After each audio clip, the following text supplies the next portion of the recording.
Okay,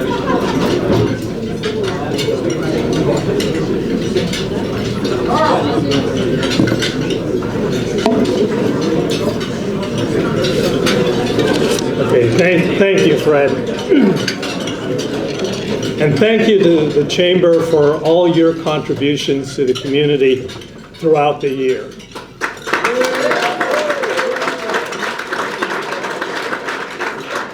And thank you to each of you for your role in building a vibrant business community in Lafayette. This is the first in-person State of the City address in several years. As you know, one of the highest values your city government strives to uphold is transparency. So, in the interest of full disclosure, I'm obligated to tell you that when I woke up on Sunday and realized I would be standing here in 5 days, I did what anyone who needs a text would do. I went to ChatGPT. I shamelessly asked for a 1,200-word update on the status of the city of Lafayette. The response, I'm going to have to move into the light here so I can read it. I'm sorry, as an AI language model, I have been trained to answer concisely, and 1,200 words would be too long for a response. Here's a brief overview of Lafayette, California. So what you're going to get is OpenAI's artificial intelligence distillation of the essence of Lafayette. Lafayette has a strong sense of community, with residents actively participating in local events and activities. Okay, I'll have to use the iPhone. Okay. Thank you. Does that work? Yeah. Okay, the city has a strong economy with a mix of small businesses and larger corporations. The city also has a thriving real estate market, with home values consistently increasing over the past few years. Lafayette has a highly rated public school system and is home to several private schools as well. The city is also known for its parks and recreational facilities, including the Lafayette Reservoir, which offers hiking trails and boating opportunities. In recent years, Lafayette has focused on sustainability efforts. The city has also made improvements to its transportation network, including the expansion of bike lanes and the installation of electric vehicle charging stations. Overall, Lafayette is a thriving city with a strong sense of community, a thriving economy, and a commitment to sustainability. And Carl, good luck Friday night. I hear Lafayette is a tough crowd.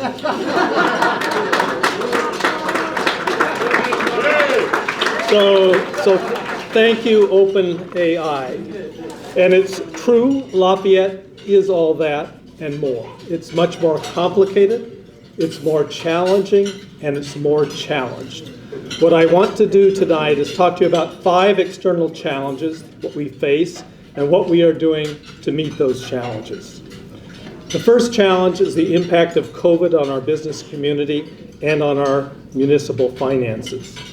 From the city's perspective, revenues went down, and we made some difficult decisions, as you all did, to address the shortfalls. Revenues now are climbing back to pre-COVID levels, and we received American Rescue Plan funds, ARPA funds, that helped to backfill our losses for the short term, but we are not out of the woods yet. We are concerned about the ongoing impact on our business community, because our many local businesses are critical to the vibrancy and long-term desirability of our city. We have used and will use about $1.5 million of our ARPA funds to support local businesses, including the Business Assistance Program, the Shop Local e-card program, support for outdoor retail and dining, the shopping shuttle, funding for the Chamber, and funding to help the Park Theater Trust acquire the theater.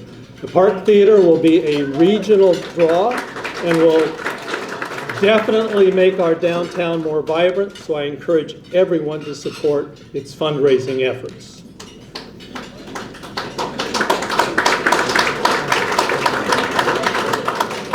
The city is using ARPA funds to retain Radiant Brands to develop a marketing plan and a website that the city hopes to launch this spring that will enable each business that wants to participate to reach our residents and residents of surrounding communities. The city recognizes the importance of a strong business community, and the city looks forward to strengthening our extremely valuable collaboration with the Chamber and with the business community. The second challenge is meeting our state-imposed housing obligations.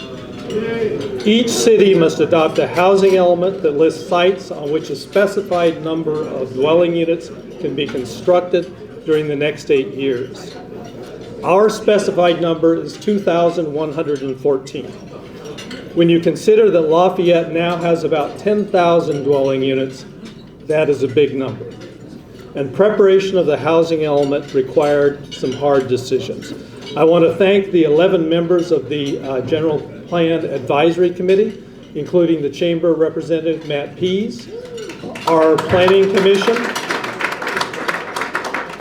residents, hundreds of residents, who followed the development of the housing element and provided comments and suggestions, and our city staff, city attorney, and consultants. The deadline for submission of our housing element was January 31st, 3 days ago, and we met that deadline.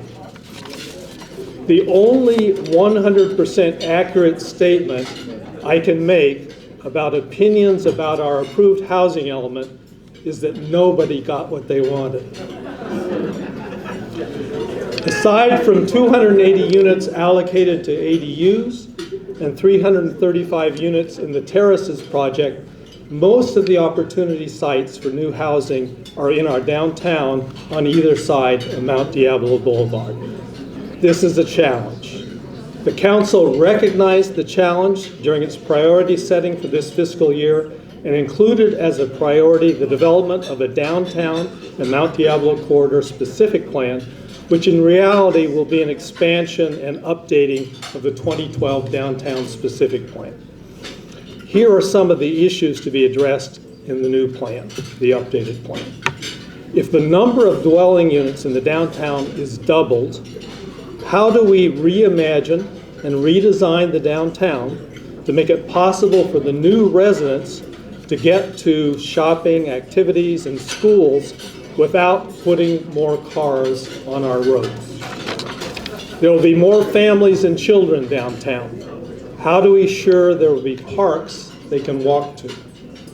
What can we do to assure we will have the businesses, stores, services, and restaurants we need in our downtown to serve our entire community?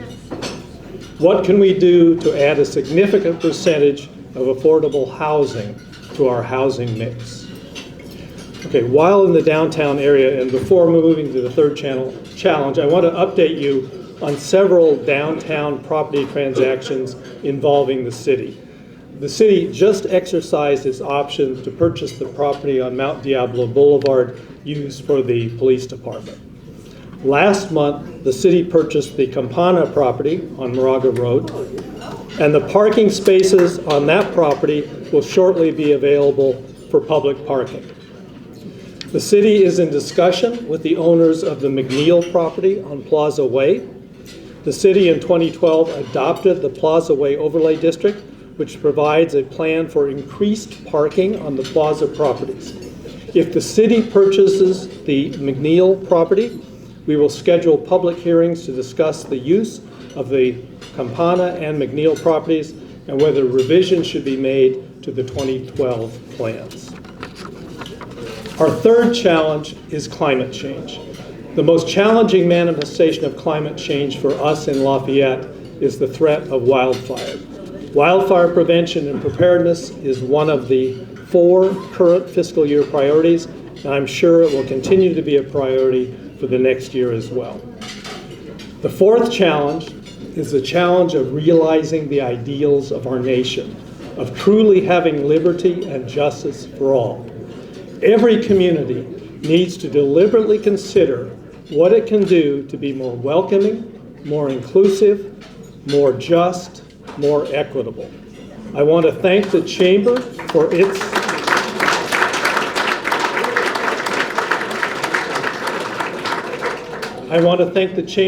its efforts to promote diversity, and Lafayette's Diversity, Equity, Inclusion, and Belonging Committee for the work that it does. But we each need to keep this top of mind, personally, individually. The fifth challenge is demographic. We are becoming an older community. We know from our surveys that the top priority of our older residents is to be able to remain in their homes. The city hopes to better serve our older residents by entering into a significant collaboration with Lamorinda Village.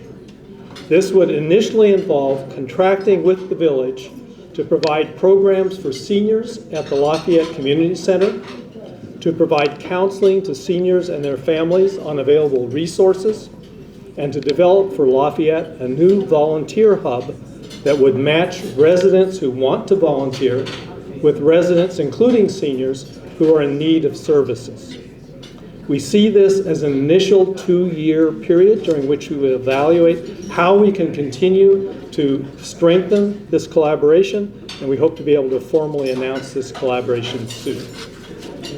Now, while we do have challenges, I'm confident that we will face them and come out a better community. Why?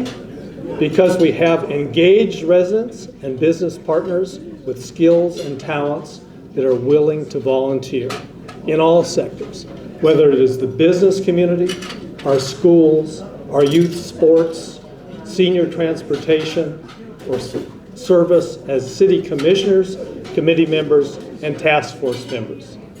And of course, we have a city staff that is dedicated to public service and making our community better. Finally, I want to acknowledge that facing our challenges will bring change.